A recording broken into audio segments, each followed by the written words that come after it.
Oh, hello. Puvala mo. Oh, Hey long klai tangin nia B17 motovlog YouTube channel tangin nia mo. oh, Na chin mai dar kuwa borvel khanin tuipui feria leilon. Leyan do a khanin trak achesual ni in kan ria. oh, Khalai thil thendan vel kha khongai takin chip chiar deuh hlekin min han soi sak donem nia. oh, kan suya Mm. dar ponin riat le achan ve borvel nin ka riamo kanin na tang hian khimi te pi kama tanga ke ta han thir chau tla kanin na oma tuk vera tang ka thira direct na ron kai na lo ra le lama kan ading renga kan nun hena motor lian kho lo kai atum elo mo katia chuan kan trenom kanin zom chen ka fa te noma anina sikri la turin ka phayanin ka thleng che are rum hala ti chuan ka tlan thla Lok so oh chuan trak chu engang trak nge ninga engang trak chi nge ei en lo steel body ase 10-11 nin ka ria chu long klai tanga ron kal nge ninga si ha tanga ron kal oh long tai lam tang ron kal ani chon o min han soi sak zel ro le ti chuan aron kala duty chu an om a duty in engma biang biak na le lo chu khana an nei lo ka ria ti chuan aron adin reng ta chuan aron kaya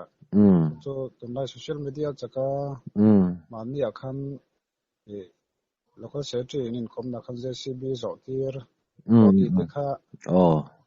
an thian ni nei tur ani chiao auto anom taxi lo chon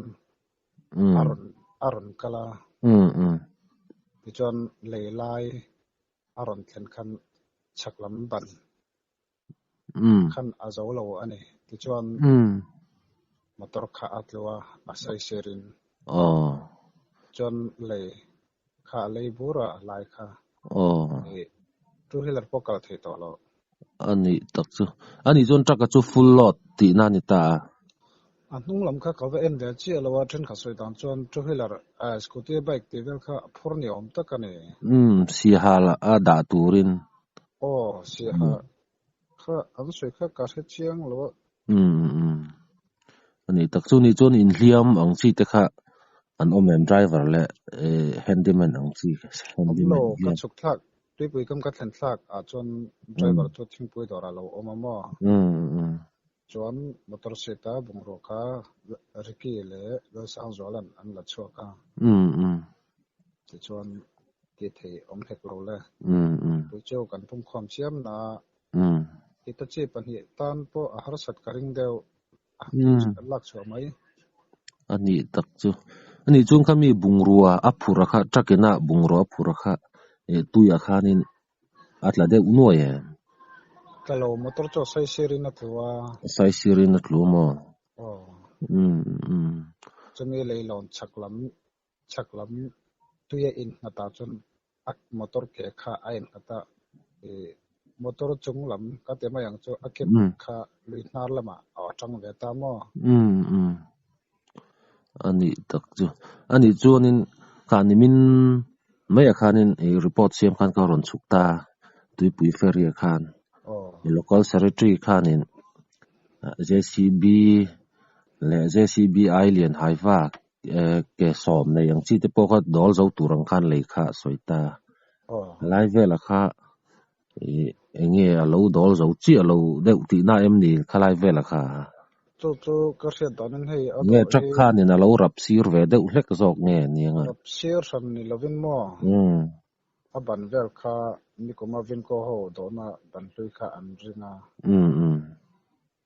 win taya 909 full lot an kaltera chu mi atlak na atlia na ban chu atliam de wani 909 pot chu achok ram an tia chon local secretary khan WhatsApp group a posa duty te khan 909 full lot chu zotir rielo ramula enrin ya natlangin do thatle ite kan meyang ti khan apos thota mo chumi apos nu a chuanin trak chuanin tu na che sual ta chu na zo ta ti nan ta tro duty an lo mi khlai le bridge le bul duty chon ma thing pui do kan nom man ti ma ma se mesin nya ngai dan a sanga ngai dan pakata chon duty an ma rala he motor che sual ta hi ading renga duty kan vakalin vachiau ause chu tiang ka tiang chonia I tlamai la zori lo mai ro vati tal sela chuanin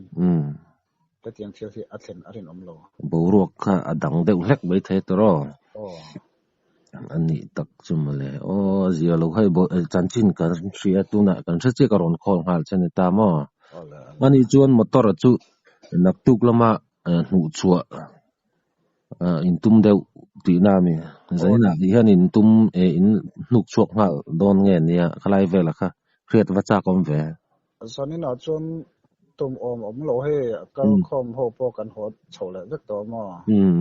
ak tok kho en nuwa hi ta che te nen ti de lo chonin han lak chomai po a har sat mel tlat luk dan atluk het viu ni mo cho sai serin atluwa ke thanglam ake kha thanglawa oma leilon tlang tuyat la tha a chon ain nata a motor chung lam aket kha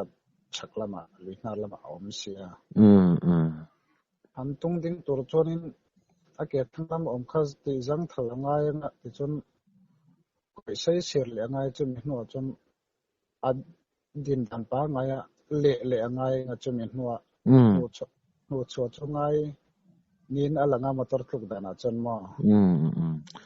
ani tak chu azia lo hle mai tro azia lo motor te po an hnuk chuak le thei tur angai ta ila tin kain biak la ya kan soi ve du pakhat chu hey tuipui ferry le an do zo chau kha ni ta a shortcut em awang hian khalai le an do zo kha chuanin truck full load ang chi te po kha kal thei tura ruwa man kha anita ma se kha zanina rin lo lampang de in thil a thleng ta hlau mai sia le kha in do thale khotlang hoi tu te ne na in do thale ani po kha nin a full load ang chi rit lup tok ang chi kha chu tlan kha rem tiri lo ta ula mi hring nun na tan le lir thei tan po kha nin tro nia he chu koran committee na an ngai to thata atlan thei tur chin te po romanan siam chu kan be se deu ani tak chu I hun thatak min pek wangin in hen a lom thu kan se ale pe po ka lom ole